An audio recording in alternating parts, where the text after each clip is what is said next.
What if I told you that the man behind one of NASCAR's greatest dynasties just made a move so bold it could rewrite everything we thought we knew about his legacy? In the pit garages, behind the roar of engines and screaming fans, something shifted. And now, everything changes for Richard Childress and his team RCR. Childress didn't start as a king. Long before the trophies, sponsorship logos, and roaring crowds, he was just a young driver chasing speed and pennies. He made his debut back in 1969. He had no big team backing him, no fancy sponsor deals, no high-dollar contracts. He fixed his own cars, scraped together money for travel, begged for tools, and hustled for every mile. Racing wasn't a glamorous business yet. It was grinding, tiring, and so uncertain. He drove for years, struggling. Sometimes he'd wonder whether it was worth it. But deep inside him lay something fierce, a stubborn spark. Slowly, he realized maybe he didn't belong behind the wheel anymore. Maybe his place was behind the scenes. Maybe he could build something bigger than one car, one race, one paycheck. And so he took a risk. He became an owner and started piecing together a team, picking drivers, finding sponsors, building cars, laying bricks. It wasn't glamorous or easy. It was dirt, grease, late nights, hope, and hustle. But that spark? It grew. Fast. Then came a turning point, when he signed Dale Earnhardt Sr. Suddenly, the ragtag underdog became a powerhouse. With Sr. behind the wheel, RCR started winning. A lot. More than 200 victories across the decades, 67 of those with Sr. at the helm. They dominated tracks, silenced critics, and built a legacy. You might think that was as good as it gets, but the wildest stories were still ahead. Like that infamous race in Japan in 1998. The first time Sr. and his son, Dale Earnhardt Jr., raced against each other. Imagine it, a legendary father already etched in history, and a hungry son trying to carve his own path. With just 10 laps to go, Sr. clung to a top 10 spot with worn-out tires. Dale Jr. faced a choice, stay behind or gamble it all. He gambled. Here's where things get messy. Childress made a move no dad wants to admit he helped with. He gave tires meant for Sr.'s car to his son. Fresh tires. A little advantage. And when Dale Jr. roared back on track, he didn't just pass his father. He forced him into the wall with an aggressive move. Sr. tried to retaliate. On the track, he tried to spin Dale Jr. out. Nothing dramatic happened. But the damage was done. Dale Jr. finished 6th. Sr. was behind him. They flew back home, 13 hours of silent tension. Jr. later joked his dad threw a shoe at me, nearly hitting my head. Then this came out. In Japan, we stole a set of tires out of his pit. It wasn't really off. It wasn't really stealing, but we borrowed it. You gave them back. Richard Childress said that we could take them, that they weren't going to use them. So we come in, get tires, restart. On the restart, I'm trying to pass as many cars as I can. And I got on the inside of Dad and coming off turn 4. I'm in the gas and I ran him high off of turn 4. And he ran in the back of me real upset. And then after the race threw a shoe at me. And when we were in a little changing room we were changing, he threw a shoe at me like hard. That story alone would make headlines for years. But for Childress, it was just one of many storms he navigated. Controversy and chaos became a part of the job. Another massive blow came at Richmond Raceway, just as the playoffs loomed. One of his drivers, let's call him Austin Dillon, needed a win to qualify. On the final lap, he collided first with Joey Logano, who was leading, then crashed Denny Hamlin too. Dillon crossed the finish line first, but the cameras were rolling. The radios were on. The order from his crew? Wreck Logano. It wasn't just racing anymore. It was sabotage. Officials didn't take it lightly. Heavy penalties dropped like bombs. 25 owner points, 25 driver points gone. The win stayed on record, but no playoffs. Dillon plummeted from near qualifying to dead last. Logano got fined, furious, stormed into Dillon's pit area and had to be restrained. Childress stood accused, not just of building machines, but of building chaos. He later said the incident cost his team over $3 million. More than money was lost. Pride, respect, belief, all fractured. He felt the punishment was unfair.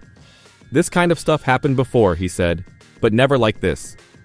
Still, despite those controversies, despite the crashes, the fights, the fines, Childress never bowed out. He kept RCR alive. He kept fighting. He kept believing. For more than 55 years, he stayed in the game. From a broke driver to owning one of NASCAR's greatest teams, that's grit. That's hunger. And then, something changed. As if after all the fights, the money lost, the drama, he stood up and yelled, "I'm not done." He looked at one driver and saw more than a name or a paycheck. This driver was once wild, unpredictable, fiery, known for wrecks, crashes, anger. But now, there was something different. A kid of his own, a family, a chance to reshape not just his record, but his brand. That driver was Kyle Busch. Childress watched Busch grow. He saw how becoming a father changed him. He talked about how Busch matured, learned discipline, worked harder than ever. Even during a winless season, Busch refused to quit. He pushed the crew. He pushed the team. He pushed himself. Childress said Busch used simulators before race day, stayed focused, and motivated everyone around him to build better cars. So Childress made a decision. A gamble. The kind he began making when he started RCR with nothing. But this time, the stakes were bigger, the spotlight brighter, the odds steeper. He decided to bet on Kyle Busch. He believed Busch could still win championships. He believed in a comeback. He believed in redemption. Because for Childress, this isn't just about wins. It's about legacy. About fighting through chaos, controversy, loss, and still standing. It's about picking up the pieces and building again. It's about showing every critic that early struggles don't define you. Persistence does. And in one bold move, in the middle of storms, in the eye of chaos, Richard Childress just decided to trust again, to rebuild, to fight, with Kyle Busch. If that doesn't change everything, I don't know what does. But here's the twist. This wasn't just about Kyle Busch joining RCR. It was about what that decision revealed underneath the hood of Richard Childress Racing. It exposed the cracks, the tensions, and the quiet wars that had been brewing inside RCR for years. And now, with one move, Childress wasn't just trying to save his team. He was trying to save his legacy. Because let's be honest, RCR has not been the same since Dale Earnhardt Sr. passed. The magic? Gone. The dominance? Missing. For years, they've been chasing shadows of their former glory. Signing Kyle Busch was like setting off a flare into the darkness. A signal that RCR was done playing defense. They were going back to war. But the war wasn't just against the other teams. It was inside the shop. Let me explain. When Kyle Busch joined, it wasn't just awkward. It was tense. Remember, these two had history. A full-on, fist-flying history. Back in 2011, Kyle Busch wrecked one of Childress's trucks in a Truck Series race. After the race, Richard walked up to him in the garage and, no joke, punched him in the face. No words. Just fists.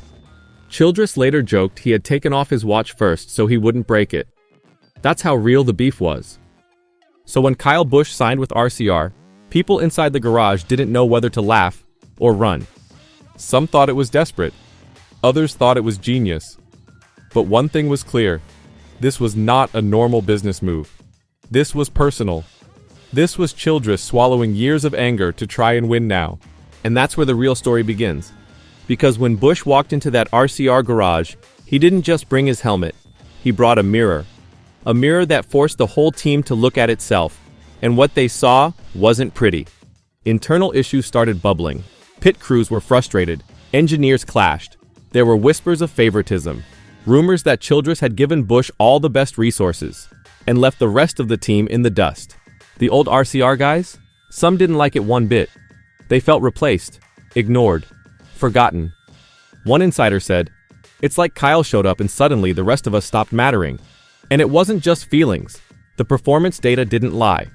Busch's car got upgrades first. Busch's simulator time got priority. Busch's opinions were taken more seriously in team meetings. It looked like a one-man show. And Austin Dillon, Childress's own grandson, was stuck in the middle. Imagine being the chosen one your whole career, and then suddenly, Grandpa brings in a guy who once tried to burn your team to the ground. Dillon didn't say much publicly, but his performances dipped. His body language changed. You could feel the shift. The team was being pulled in two directions. Old RCR versus new RCR. And Childress? He was caught between blood and business. That's when the rumors started.